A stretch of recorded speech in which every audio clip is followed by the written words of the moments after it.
Okay, great. So, hi and welcome everybody. This is Abhyuday Agarwal, COO and co-founder at LawSeco. And today we are going to look at what are the legal skills that will help HR consultants grow their practice. Okay, and I want to share a few examples here from my own learning of the HR space. Okay, so let's shoot. And as you all join in, please share with me what you all do. Okay, HR executive at Power Sector, heading employee relations team, Amit. Okay, Hemin doing MBA in HR.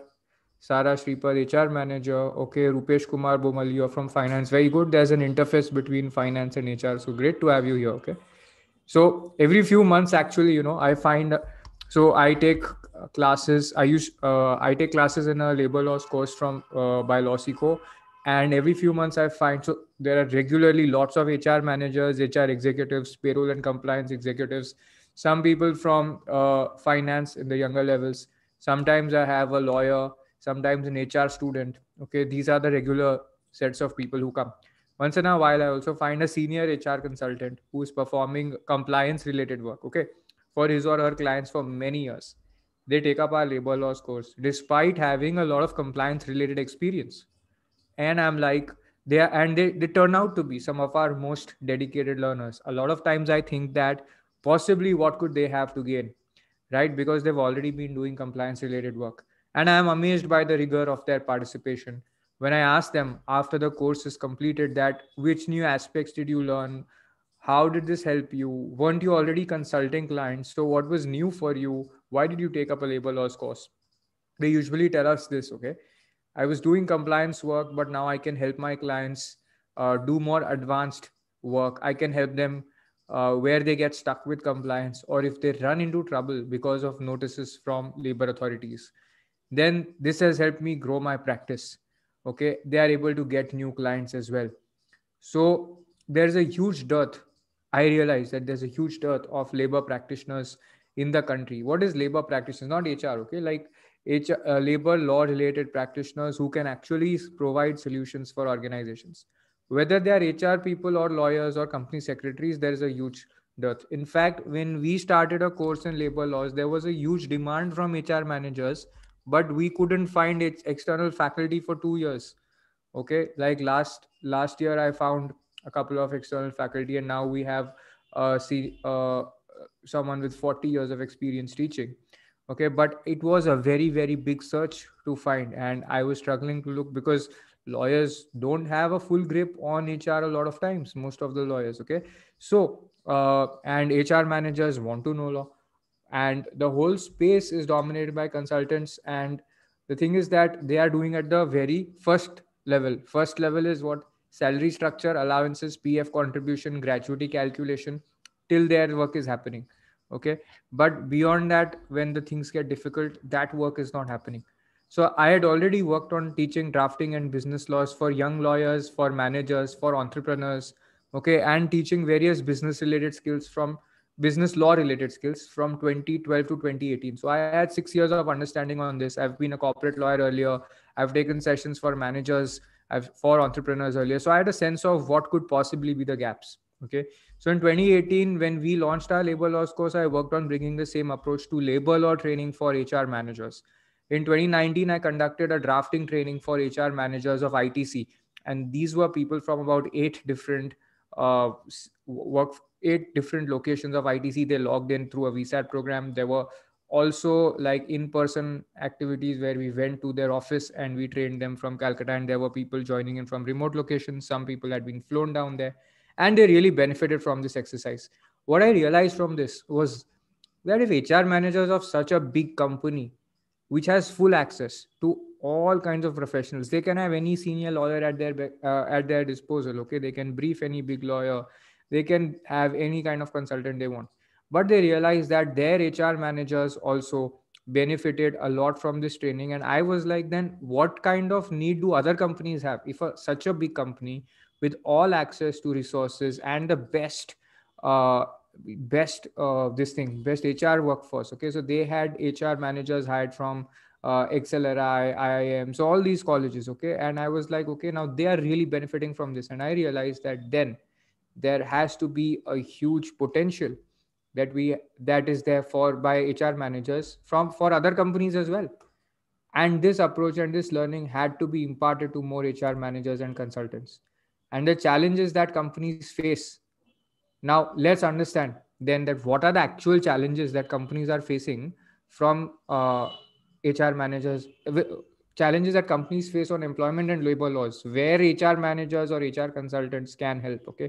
Do you want me to take a HR consultants angle? Because that's what I'm thinking. Even if you all are HR managers, you all can solve those problems either for your own company, or in future you can look at also setting up a consultancy angle for yourself. How many of you actually dream of having an HR consultancy? Like you're currently an HR manager or an executive, but you want to have a consultancy, preferably. Is it like that for you? If it's like that, then say yes. Okay. And if you want to solve it for your own company, say own company. I'll understand better. Okay. Okay. So quite a few of you want to solve it for by starting a consultancy. Great.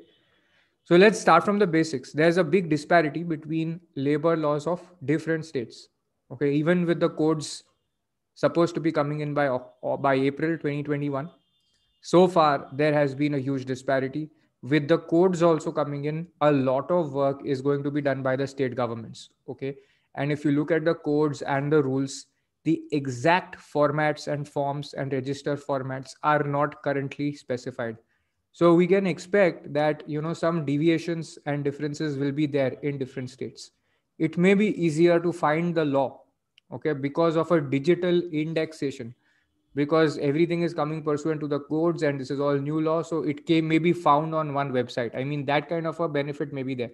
For example, like if you look at Telangana's labor government website, you see that most of the legal instruments are much more easy to find there, because it's a new state, everything's online, so it's easier to find.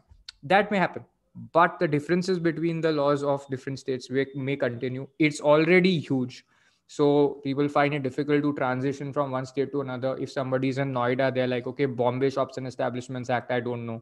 Or Calcutta, West Bengal Shops and Establishments Act, I don't know. So disparity between labor laws of different states is big. Even in laws such as, in the industrial sector, like Factories Act has different rules and different forms in every state. So it's not easy. It's a big challenge to deal with. Then lack of clear advice and clear resources is a problem. The advice of legal team or CS team or consultants usually goes in different directions, and it is not very clear that which one prevails. So what do people say? Rather than saying, acha, show us the law, when we don't know the law, what do we say? Okay, you tell us what to do, right? We say chalo aap hi bata do. We don't say that, okay, show us the law and then we'll decide. If we were informed, we would have done that. So that creates a big risk in future. There is lack of uniformity. Now you want to create a leave and attendance policy, you want to create a work from home policy, you want to create a salary structure. All of these cannot be very uniform everywhere, because the festivals are different, the state level acts are different, the cost structure in different cities is different, the minimum wage law amount is different.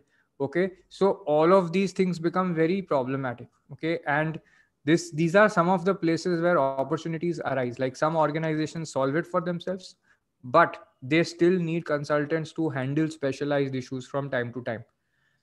Then there's a heavily regulated framework for manufacturing industry, especially, and the work in this area is increasing because India wants to make itself a preferred source of manufacturing for the global market as an alternative to China, and they want the Indian government wants that there should be more manufacturing activity happening from here. Now that framework is very regulated with trade unions, Factories Act related issues, industrial disputes, collective bargaining. That part, a lot of HR managers who don't have comfort from beforehand in this area struggle with. Okay, and even if you understand this area, there are 2 3 areas people avoid: industrial dispute, disciplinary proceedings. They will always avoid. They'll do Factories Act because, okay, compliance is written, the formats are there, but disciplinary proceedings, industrial disputes, settlement negotiations, these are the most difficult parts to deal with, right? And we tend to avoid that. How many of you find this happens for you? Say yes if this is true for you, if this applies to you. Okay. Difficulty in performance management if there is a court case. What does this mean? So if the problem in handling performance management is that if you don't know how to fire someone properly, then there is always going to be litigation around it, and you are going to that extent absorb the cost of not knowing how to do this. So you will have some inefficiency in the organization all the time, right? Because you will say chalo voluntarily resign karne to 30 days extra the person will work, somebody who should not be working in the organization. So what happens is that the organization becomes, there's a leakage in productivity. You are working on performance management, incentives and appraisals, but when it comes to firing someone, then at that time you will find out that people end up overstaying. Why? Because you don't carry out disciplinary proceedings, you wait for resignations, you give people 1 month's notice. So after that, the thing is that either you are paying everybody 1 month extra time, or they are staying for extra time, and they are basically, impacting the culture or the productivity of those who are working harder, right? And those who are staying, they will feel discouraged. That risk is there. Correct. So performance management becomes challenging if we don't handle these things properly. Regular notices are received from labor authorities for any big company, okay, and for any growing company also this is a problem, because the moment you expand to multiple parts of India, once in a while you will get notice, and once you start getting a notice, then once you get your first notice, then these become a regular occurrence. So basically you need somebody who can send off responses, who can ensure things are in order, who can keep the documents in one place. Otherwise, it's very difficult to show that you've been compliant over a period of time. So documents have to be maintained in one place in the office with proper indexation. Document retention is a big challenge. You may receive, for example, now a notice for under Profession Tax Act, because the authority will say, "Was you registered under state GST, but where is your profession tax registration? And we have profession tax in so and so state. So please register. Why have you not registered?" And not only that, in fact, why should we not initiate criminal proceedings against you for non-registration? That kind of notice immediately you can receive. Okay, now that freaks out companies, and it would, right? Anybody would get very, very unsettled with that, and then they want to look at HR consultants or some consultant who can help them solve these kind of problems out. Now, okay, so these are some of the basic challenges. I'm going to go a lot more into potential clients for HR consultants, what services they need, and what skills you need to develop to be able to do this. But first, let's understand why will organizations continue to invest in reducing their legal risk. Employment proceedings are becoming expensive. It's more expensive to hire lawyers also. Okay, and most of the work has gotten digital. So payment of bribes to settle is not feasible. Plus, MNCs don't want this. They don't want any illegal payments to be made. Investors are disapproving of this. There's a big risk for them. Okay, and employment proceedings are expensive because it takes time, it takes resources, it takes paperwork, and legal fees are very high. Loss of time and energy is there. It's expensive to pay lawyers. Some shops and establishments act, now what's happening, that apart from imprisonment you are having a higher fine also, like fine of up to 2 lakhs is there in Maharashtra Shops and Establishments Act. Labor codes also have very high fines of 50,000 for violations. If you look at our older laws, they don't have such high fines. Okay, negative reputational risks are there. Sometimes, if it goes out in the press, then some of the violations kind of give a negative connotation on the company's culture or the management philosophy. So that is worse than actually a legal cost of even 50,000 rupees. Okay, so now question is, which kind of organizations need HR consultants help? Let us think about it. There are three categories that I have found. These are highly like the hot list for HR consultants. Manufacturing entities, definitely any company doing manufacturing, big opportunity for an HR consultant who develops the skills.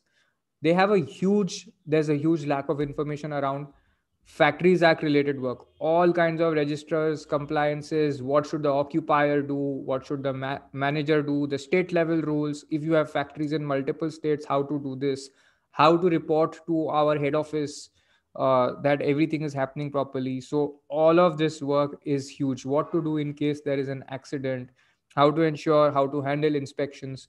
Factories commissioner is different from so all of this work has to be done. Then contract labor related aspects, how do you deal with different contract labor suppliers, violence with contract labor, any hooliganism, any non performance by contract labor.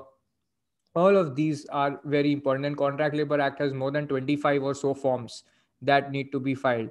Okay, so how do you retain those, how do you file those, how do you comply? So just the compliance angle, having proper manageable systems for workplace is very high if you just add factories act plus contract labor, and if the organization has many offices, it's even bigger.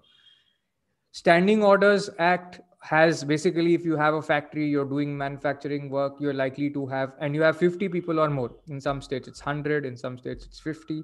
Okay. Then you will need pre-approved standing orders, under which, now what happens is, standing orders drafting is one time work, but implementing them all the time, especially when you have to take disciplinary action, is the key. Because these orders will say that you can suspend the person for this long, you can pay them subsistence wage if the inquiry goes on for longer, then this is what is to be done. Okay, a lot of other things are written in the standing orders. Like, how many of you know code of conduct? Code of conduct is there in, maybe there in your organization for all the employees. Code of conduct equivalent, you can say, is standing orders which prescribes the terms of working and all the misconducts. Okay, all the misconducts that are listed in the standing orders go in the code of conduct of the company.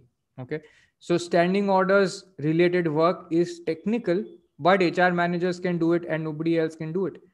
Okay, everybody else struggles. Union recognition, which union to negotiate with, which union to recognize, when to enter into settlement agreements. Is it better to have a short agreement or a long agreement? Is it better to have an agreement just with one union, or should we do this before the commissioner and have it tripartite? All these questions are strategic. Okay, and there's a legal angle, and there is an opportunity for HR managers to actually specialize in these areas. See, because the union side, you have trade union representatives representing the workmen, but who is there from the organization side? There is a gap. Okay, the person working for the union can't work for the organization, because it's two different ways of thinking. So you have to see that how can you cater to this side. Then industrial disputes which go to court, if there's a strike, there's a lockout, or there is a, reference to an industrial tribunal. Okay, then obviously lawyers take up the legal work before the courts, but there's a constant activity with HR, who is giving documents, who is creating the trail, who is reviewing the work. And this is there not at the time of industrial dispute alone, but from much before. The whole document trail must be maintained, keeping in mind that agar court mein jata hai, to how we will protect our company's interest.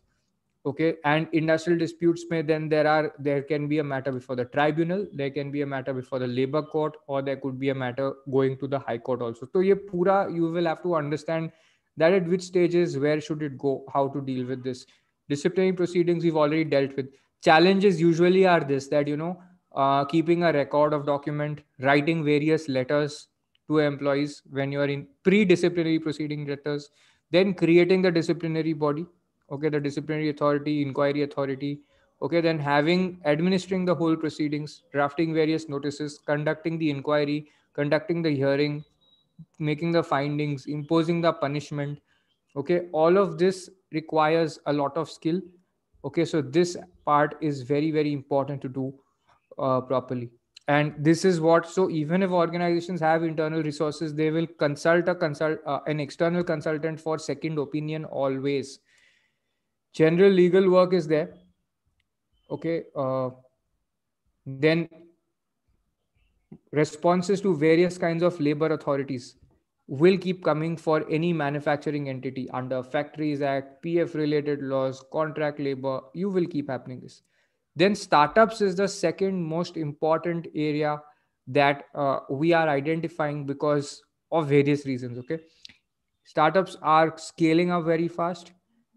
Technology related startups especially are fast growth companies. They have, their investors insist on full legal compliance, and they want to do things right from the beginning.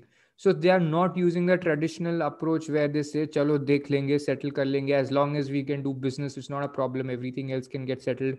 That kind of traditional approach is not being followed. These startups have this mindset that they'll grow in India, and they may even want to grow global, and therefore violating law is not an option. So what is happening now, that earlier if a company was willing to pay lesser for compliance, today that is not the case. Today they are paying more, and not just compliance but for many more things. Okay, so how do you actually help a startup? See, the way you help a manufacturing company is very different from the way you go about helping a startup. Okay, so how do you go to help a startup? Prachi, I'll come to the union recognition again. Okay, when you keep the questions here, I'll answer those in a bit. Documentation for interns. Startups will want that the interns who come in, they have proper documentation, because they are part. They have a very big. They involve interns extensively with management related work, serious stuff, and they'll want that proper documentation is there, especially for the intellectual property part. Okay, because they don't want the IP, all the business plans, secrets to be leaked out. Okay, so they want proper enforceable contracts for this. Secondly, they want a proper plan, because interns also want jobs and startups want to find talent. So they'll want a proper plan by which such interns can get pre-placement offers and convert to employees. At the same time, they will want to then structure the employment contracts in a way that people don't stay there for 6 months and then leave for higher paying jobs. So they want the right kind of talent. So as you move across the value chain, you see interns, then you see acha probationary employees ko, how do we deal with it? Okay, what kind of conditions do we keep on them? Then how do we structure the employment agreement? Now here, employment bonds and all have been really challenged a lot, very hard to enforce, and it becomes difficult to put terms which are completely unenforceable. So people want help with structuring loyalty related so there is a loyalty bonus which is there. That kind of structure can be there in the employment agreement. Then there are today's employment agreements are very different from a regular appointment letter under Shops and Establishment Act. So here you will have provisions on IP assignment. This means that all intellectual property of that the all the creativity, all the output, all the intellectual output of the employee on the work, that assigns or goes to the employer. The employer owns it. Non-solicit and non-compete clauses are there, that you will not take away clients of the employer or the vendors of the employer, or you will not discourage them to work with the employer. You'll continue that. Okay, you will not compete with the employer, you will not join a competitor. This part has to be properly drafted. If it is not there, it's risky. If it's too wide, then any employee will not follow it, and if you go to court to enforce it, they will say that this is unreasonable. So if you have a non-solicit also, for example, a competitor can hire you, but that has to be in a specific way. They have to release a general notification. Okay, and then if they hire, then it's fine. So this is important for your hiring strategy also. If your HR person is there in the recruitment angle, you're hiring somebody from a competitor, they may have a non-solicit clause, or they may have a non-solicit clause with your company. Okay, so you have to be very careful about how this is working out, how the non-solicit clause works. Code of conduct drafting is very important. There is no model code of conduct that you have across all organizations, simply because all places, it will work differently. In like a financial institution, who has access to data, and when you are suppose working from home, then which kind of room you work in, whether other people can see your work, whether your family members can see what you're doing, that can become a misconduct. Okay, in a regular organization where you're just doing some regular coding and all, that may not be an issue. So what are the misconducts will differ from organization to organization depending on the sector, and also a lot of learning over the period of time, like over 2 3 years. An organization also, its nature of work evolves, and they want to customize this. So you'll have to keep working on this, like completely freshly all the time, and you have to keep investing in training employees on this. So HR consultants can be involved in the drafting, the updation, the communication of updated code of conduct, and the training and the certification of it. So if you are into L&D, for example, a lot of HR people are into learning and development. There these parts become very important, that how you put the legal part into the L&D side, because the more trained your workforce is on these aspects, the more likelihood of compliance exists. Okay, then whistleblowing is always necessary. Any violation, trust me, will know you. Who will know if there's a problem? An angry employee will complain to the authorities. Okay, but if somebody in the organization is violating the policies, again another angry employee can tell you, or there could be somebody who's a senior. But how do you encourage people to report wrongdoing? For that, you need a whistleblower policy. It's like the whistleblower that is blowing the whistle, and you have to protect a whistleblower by keeping their record safe. You don't have to disclose their identity. You also have to have a proper inquiry and ethics inquiry into any such whistleblowing activity. Okay, so two things are necessary: action against the wrongdoer and protecting the whistleblower. So these two have to work in combination, and you have to encourage this as well. Just as training people on code of conduct will help, training people on whistleblower policy will also help, because the two work together. Then uniform leave and attendance policy is very important for startups and for big companies because and in remote workforce area, then it is a big challenge. And remote work policy can be a separate policy also. Like, do you work on Sundays? Do you not work on Sundays? How do you take your offs? If there's an emergency on a working day, what do you do? Do you count it as a off, as a leave, or do you just take those hours off and you compensate at another time in the day, or you work after night? So these flexibilities are not there in your Factories Act or your Shops and Establishments Act. For example, in your Shops and Establishments Act, there is a concept of spread. Spread means that from the day to night, there'll be a work slot. Okay, it'll be like 12 hours or 11 hours. And in that, you have to do your 8 or 9 or hours of work. Okay. And up till a certain time, it can go overtime. Beyond that, it can't go. But in work from home, it's not going to be like that. People may take longer breaks in the morning or in the afternoon, but that when that happens, the spread will increase. Okay, so people may work over a 16-hour duration and they may put in 8 hours. So you have to make that policy separately so that people understand what is happening. Otherwise, you will find it's going all here and there. You may have some policy on use of software to log time and activities. You may have software that actually takes screenshots of your employees computers to show to confirm that they are working, which is scanned by the person managing performance at the central office. So these aspects need to be written in the remote work policy. A social media and communications policy is required for what employees can say about the company in their social media handle. That is one. Second, who communicates with press and PR agencies. Okay, so you will have need to have official communications policy to say that who's authorized to speak about the company. Okay, so that will be specific people only, and regular employees will have their own social media handle, so you have to limit what they can say. Various other policies are there: data retention policy, confidentiality policy, data protection policy. The Depending on the company, these expand. Appropriate loyalty bonuses need to be structured so that you can retain talent for the longest time possible. You want to incentivize people who stay longer. Now what people do right now is they penalize people for leaving early, but what happens is those kind of contracts don't get upheld by courts. However, contracts where you give people an incentive if they stayed back for longer and give them a bigger bonus, there it's not a problem. Okay, so if you do the right kind of employment contract, this will work. Then startups need stock options and other incentive creation plans, whether it's so they'll need contracts which have special conditions for payment of incentives. Biggest one is stock option or phantom stock option creation.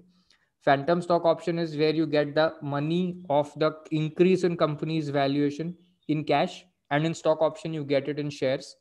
Okay, now how do you create these plans and administer them? How do you use these in your performance appraisal?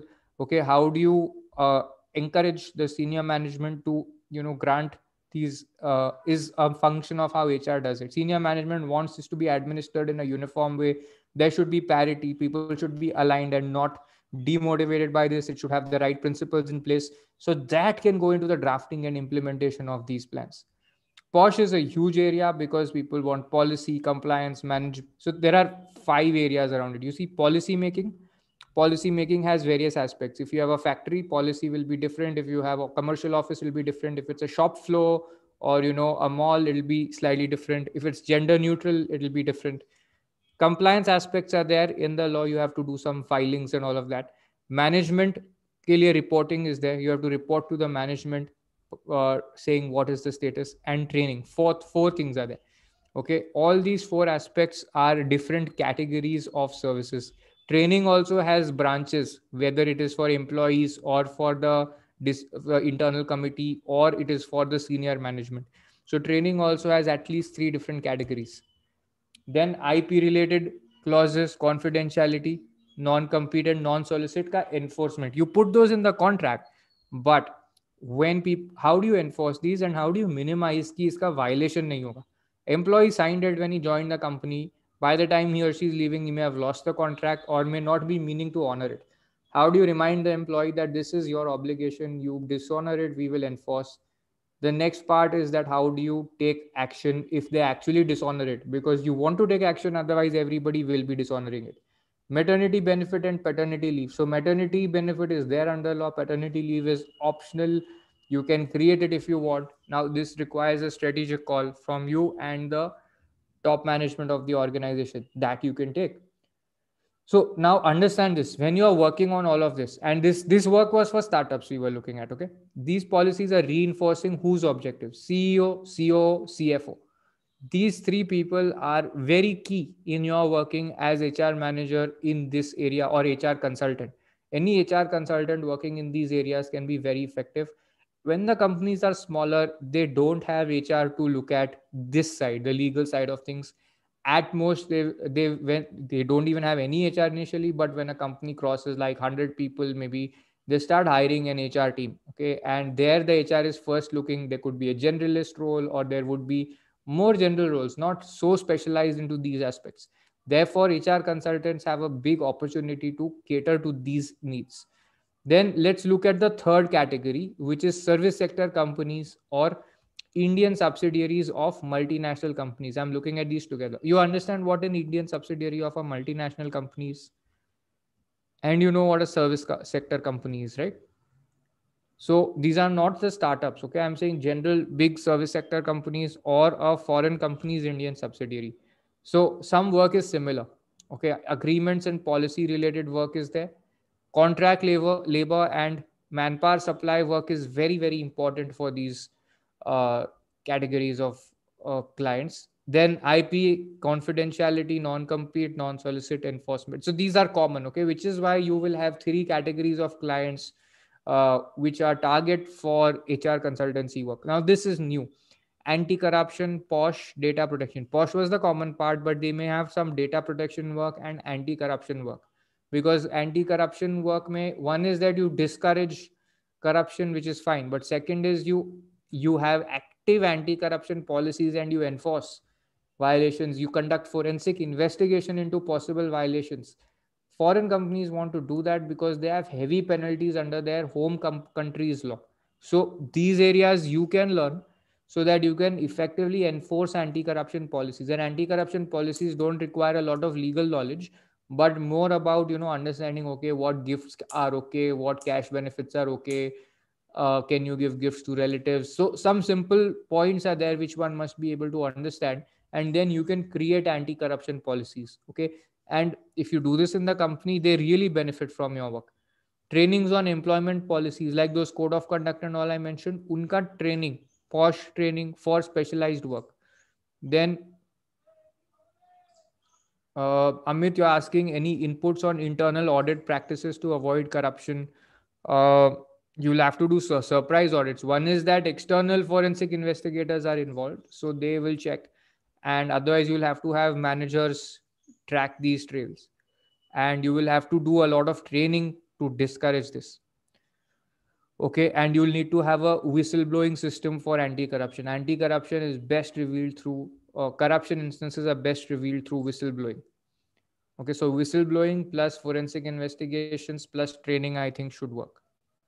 Then responses to labor authorities is again a common area. This will always be there in all segments. Questions around compliance, wherever there is difficulty, there is doubt, it can be there. By the way, you may not, it's not possible to say that if I'm 100% compliant, I will not get notice from labor authorities. It is one often difficult to be 100% compliant. You might be 95% compliant, okay? 5% may get left out by chance because of something or the other happening. Second, sometimes labor authorities will just be sending you notices. You're compliant, but they are also not saying you're not compliant. They are saying, this is what we found. Tell us why we should not take action against you. So you give your clarification. And there is no cap on how many notices they can send you. Sometimes you receive notices from central and state authorities, even though you know that only one is the right authority for you. But that authority doesn't know. So you have to tell them that you're not the correct authority. The other one is the correct authority. So you will keep receiving those and you will have to get good with handling those. Letters and disputes with various contractors, manpower supply, and for contractors you will have disputes from time to time, something around money, not social security payment not made. Sometimes it may be about misbehavior of the worker, sometimes it may be about the wrong kind of worker coming. All of these can keep happening. Employee related disputes. Okay, so various disputes with employees, like somebody claiming gratuity, claiming unfair, somebody saying my I need my bonus paid, it was wrongly calculated or not paid, or saying that I was terminated to avoid gratuity payment, or saying that I was given a termination notice for convenience, but actually you were trying to terminate me for misconduct and it is stigmatic.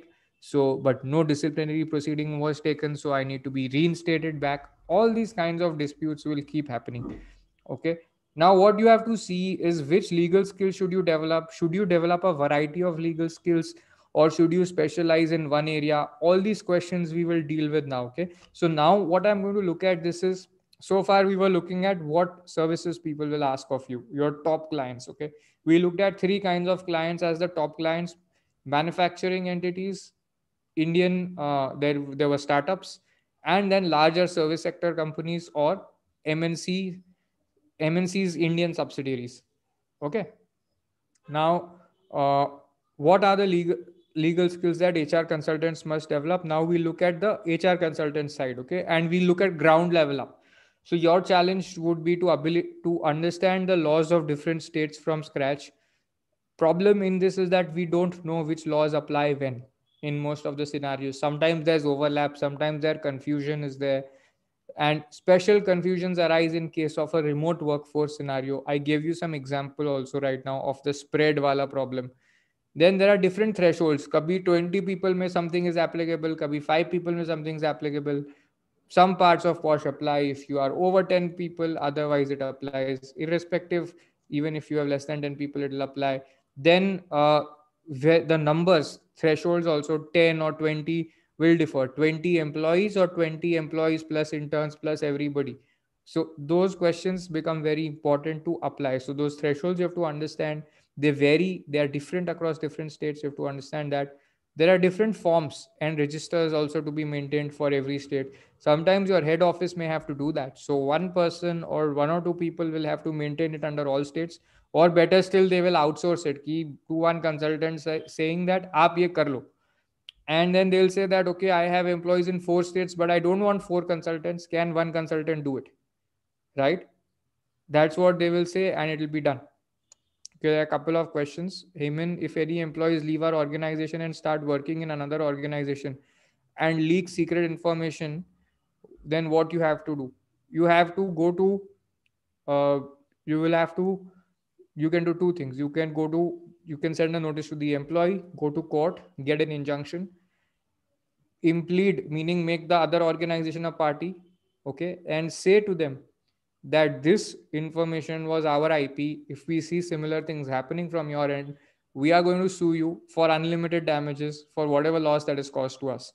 You let the employee know the same, and you let the employer know the same. In some cases, you will just tell the new employer that this employee has this clause which prohibits him from stealing confidential information. If he is doing any of that, please note that you may become liable for action for unlimited damages, because there may be violation of our IP. So please be careful of what you take from him. Okay. So there is basically you can proceed against employee and the new employer. You can warn the new employer and proceed against the new employee. You can exclusively proceed against the new employee, keeping the new employer informed. So the new employee is seriously threatened, and the new employer is aware, and he's not very comfortable with the new employee then. Okay. What you ask in court is two things. One is an injunction. Second is damages if you can prove that itna loss hua hai humko. Injunction is an order to stop further disclosure. Okay, and so you can stop disclosure from the employee to the organization. You can also say that whatever has been disclosed may not be commercially used, and we want an undertaking from the other company to that effect. Okay, Heyman, is your question answered? So if somebody does that now, before somebody does that, you will need to have a clause on IP and confidentiality. Sushweta, yes, NDA can be signed at the time of exit. What Heyman is asking is about enforcing it. Arun, process of terminating an employee, depending on the grounds, will always be through. You can have, if it's a fixed term employee, it will terminate by expiry. There will be a process of notice for convenience, and then there will be disciplinary aspects, and non performance will happen through a different method. Okay, so there are four processes of terminating employees depending on which situation they are falling under. Can't use the wrong process for the wrong for a different termination. Like you have to use the right mechanism for each kind of termination. Understood, Arun? Familiarity with the central and state government ka labor commissioner system is very important. So most of the times it happens in gratuity that if you have a company in private sector, okay, in private sector under most of the laws, your state government will have all the powers. So if you have uh, office in three states, then those states ka law you will have to comply with those state government systems. But in gratuity, what happens that it will be the central government, even for a private sector company. So the problem here is that the state government labor systems will know everything and they'll say, Are, what happened to gratuity? Why are you not complying with our gratuity system? Central government labor commissioners will know about your gratuity and they'll say, Why are you not giving us other details? And then you will have to tell each one of them that look, for gratuity, you're the appropriate government and I'll only give to you. For other laws, you're the appropriate government, these I'll give to you. And this can, and the labor authority may keep doing some back and forth to assess how legally strong you are to fight this, even leading you to go to court. So you will have to do that. Okay. Different inspectors and commissioners are there of central and state government. Tribunals are different.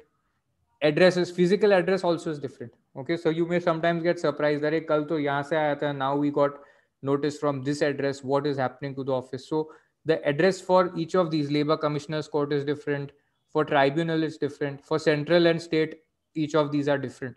Okay, so you will have about 4 or 5 different addresses. So industrial tribunal come labor court is usually consolidated for central government, separately for state government. Labor commissioners court also separately for central and separately for state. So at least 4 different courts will be there. Then if you want to know regular civil courts, they'll be different. Then criminal courts, number 6, will be different.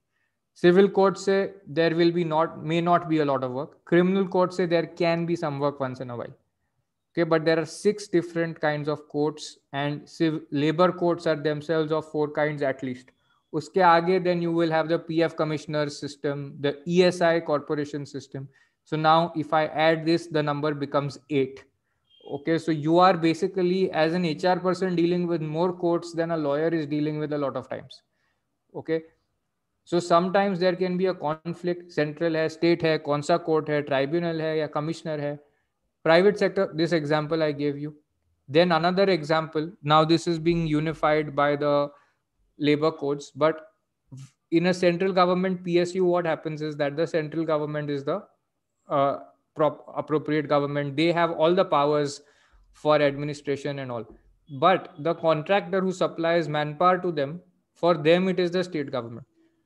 So frequently there will be this lack of data and clarifications being sought from such contractors or from such organizations, okay, by the state government machinery, that what happened, what is the data of this contractor, please provide us.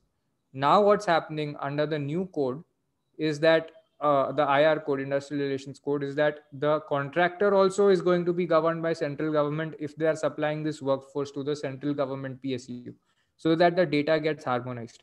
But these are only 2 examples. There are many more instances of a conflict that can arise, okay, depending on the facts of the organization.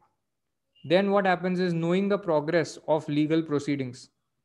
This is something that HR managers need to know. So what did I explain? First, I said that you need to know the different systems, central and state government systems, and the labor laws. Then knowing how the labor proceedings progress, which matters go before which authorities, what are the stages in a legal proceeding, what are the different types of matters.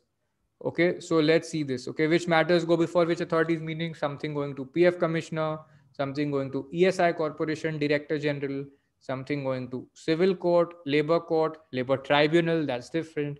Okay, that becomes a challenge. What are the stages? So initially, okay, employee files a claim or somebody else files a complaint. then there's a notice to you, you send a response, then there may be a hearing and some evidence will be taken, you may cross examine, then there'll be an order, then there'll be recovery, then if there's a violation, then there can be criminal enforcement. So you need to know that stages. Okay, there are 5 6 stages. What are the different types of matters? There could be like contractual disputes. These will not go usually to those labor courts, they will go to arbitration or a civil court. Okay, and that HR managers need to know. Disciplinary proceedings will happen internally.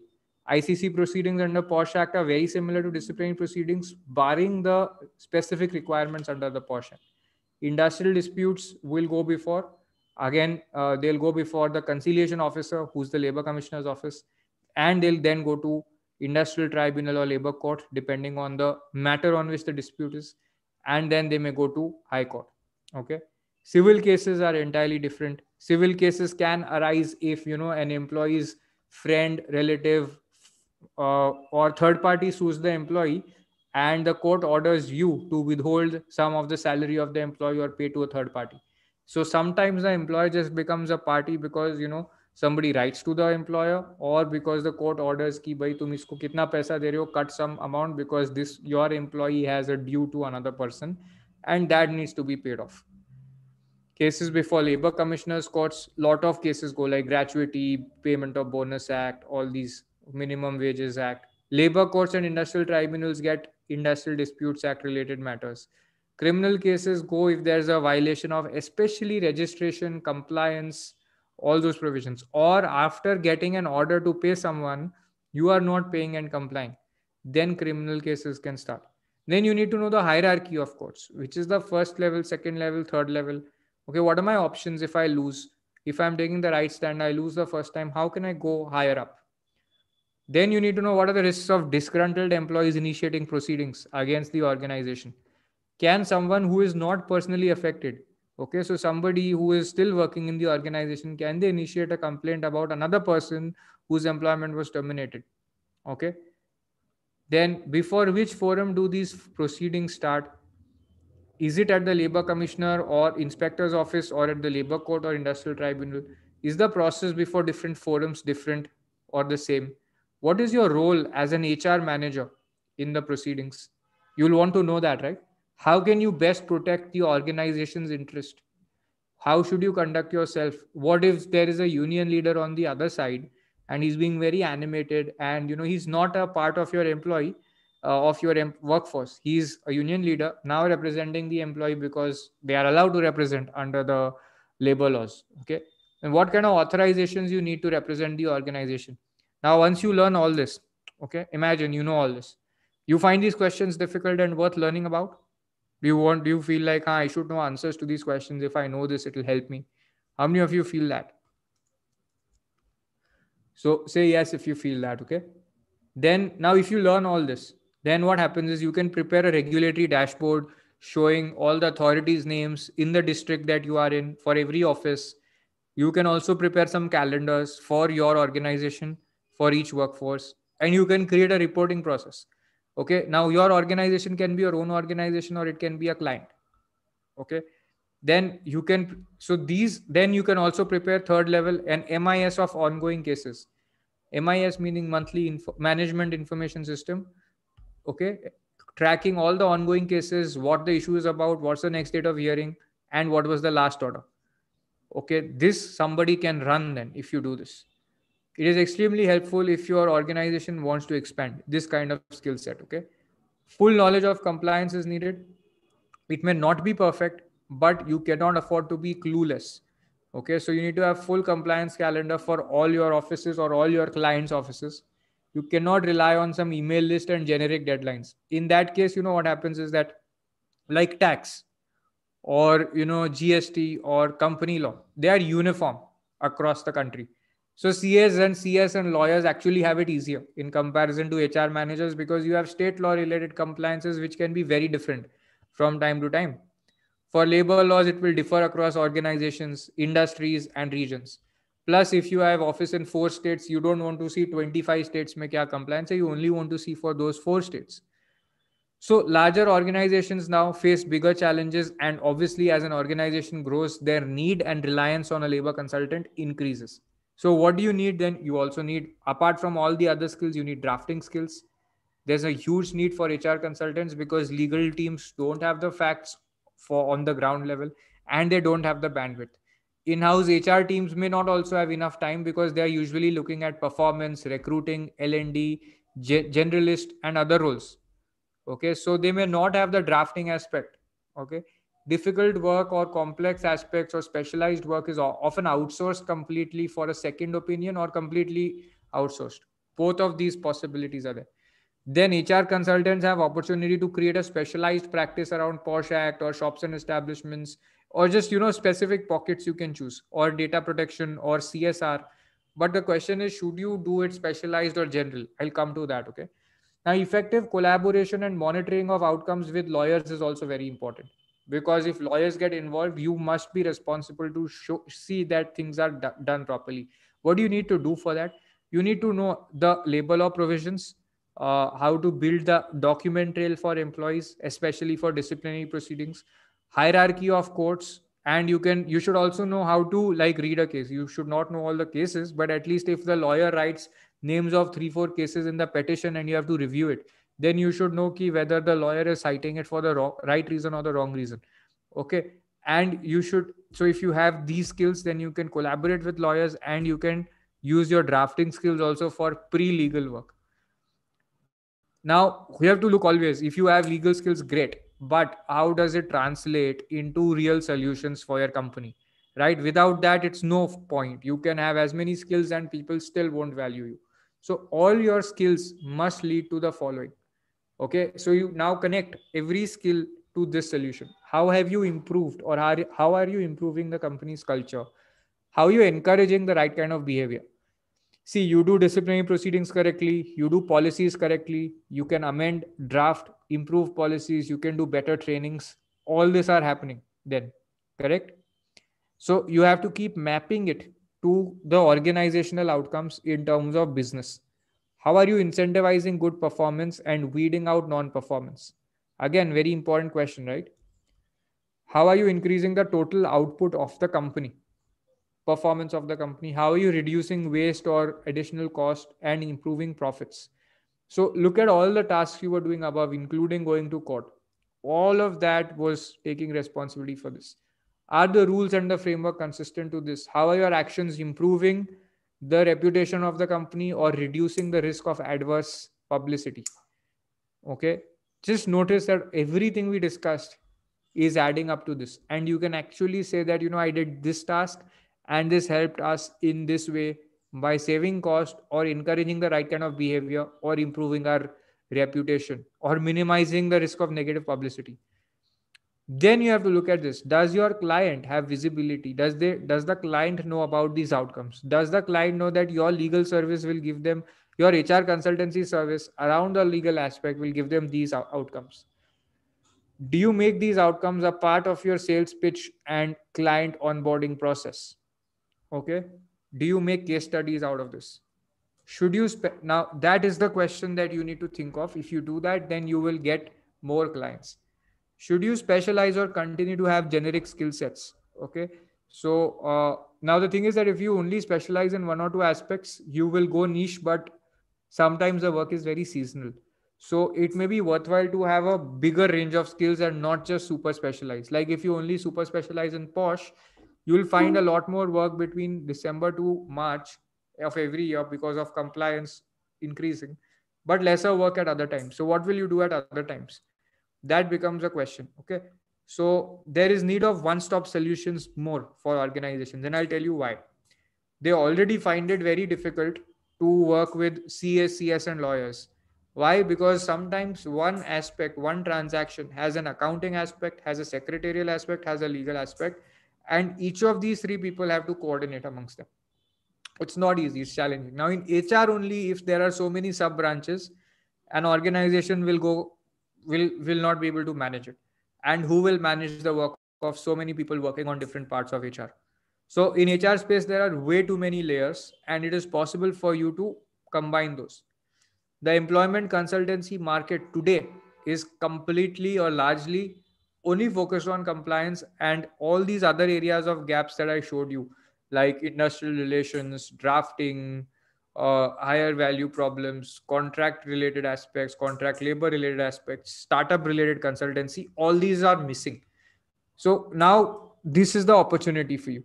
At what time should you start creating your own firm? I want to go one more level forward, that some of you will think of ki I'll start building the consultancy, but at what level should you think that okay, now let's create our own firm? When you can't handle the volumes yourself, when you can move to higher margin work, solve. So first you have to make sure you get enough clients. Okay, so that means that you have one stop solutions. Okay, and you create all these outcomes as part of your sales pitch and client onboarding process. After that, you when you have enough work, you can't handle the volumes yourself, then you move to more complex work, hire and train your team, or outsource simpler work. Okay, and gradually you will see that the organization expands. Okay, now how many of you think that this gives you a viable opportunity to create a consultancy practice?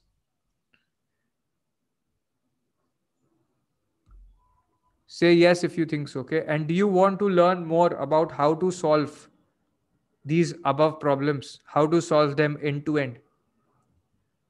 If you do, we can teach you how to solve these through live classes where experts with 4 decades of experience will teach you this. Simulation exercises, so that all these things that you do in real life, there's a cost, there's an implication.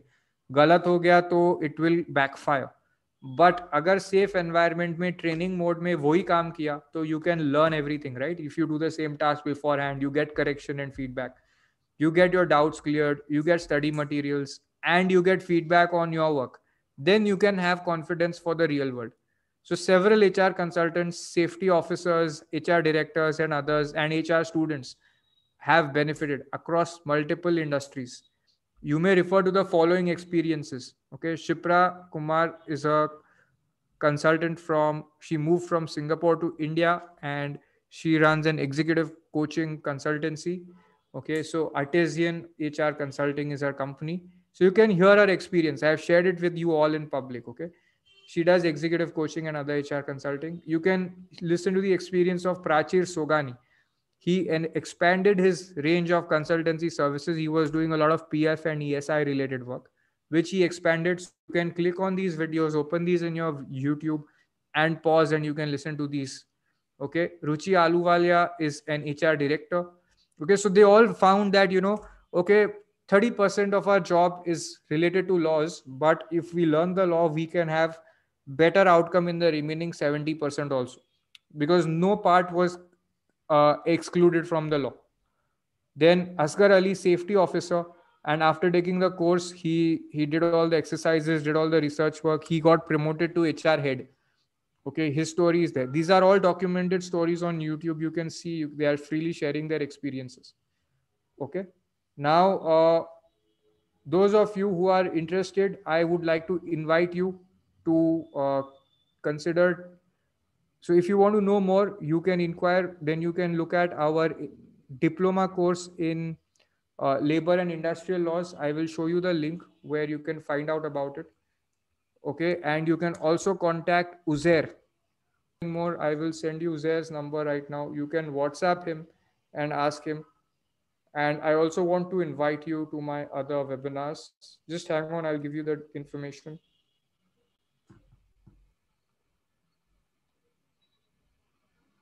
So it may be here itself. Okay, so Uzair's number is here, 84395723115.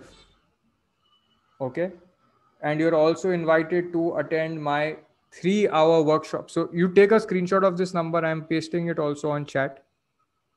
So you can write to him if you're interested in in building your consultancy practice, how you can start, how you can use these insights. I'm also inviting you to my free workshop. It's a 3-hour workshop on how to accelerate your HR career with drafting and legal skills. This is the link on which you can register. Okay, and you can keep attending a few more of my free webinars that I'm organizing. So I'll tell you where to find those. So you go to lawseco.com/webinars. We have some exciting topics coming up. More exciting topics are there. Okay, so you all got Uzair's number. You can reach out to him. You can. So these are some of the action points to continue learning more. You can register for the workshop that I'm conducting, and I'm showing you the webinars also that I'm conducting. So today is the 11th. I'll show you the upcoming ones. So, what kind of 1 second?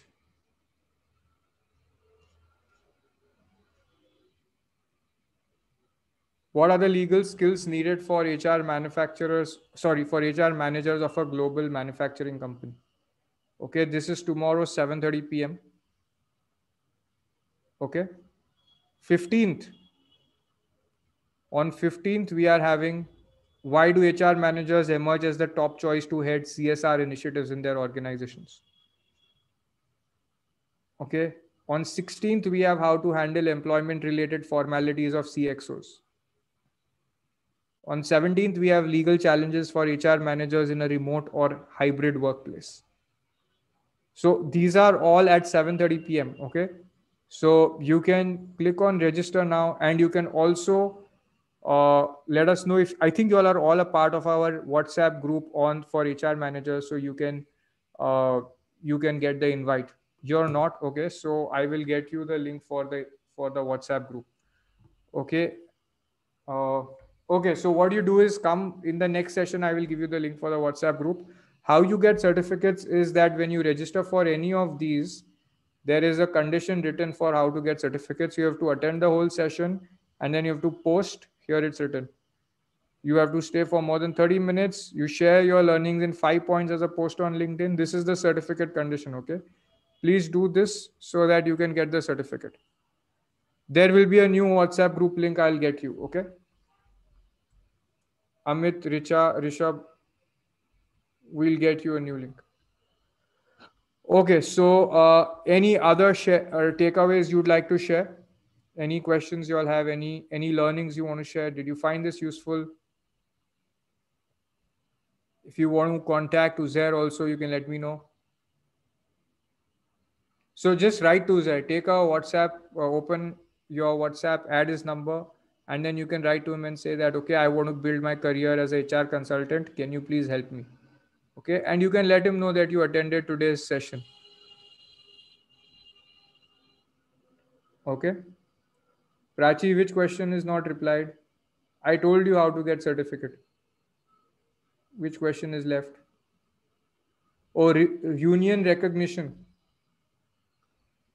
What was so the question about union recognition was how to decide which union to recognize, whether to have a bipartite settlement, whether to have a tripartite settlement, how to deal with minority unions, all of that. Okay. Rohini, Pradeep, I'm doing a session on that, right? I showed you. You don't have a centralized resource for online employment laws for remote work or online work, but I just showed you my session on that. Did you see the link? Challenges thrown in a remote workforce. You sign up for that, then you will get on that. You click on register, it's free. I'll just show you here.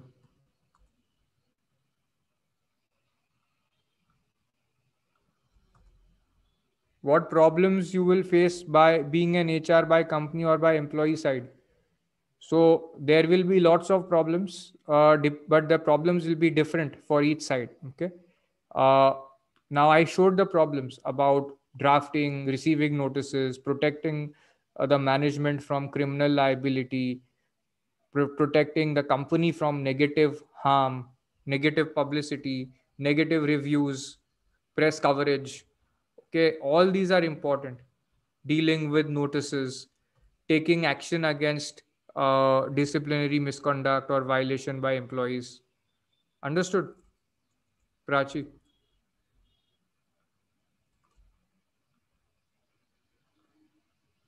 Okay, this is the one.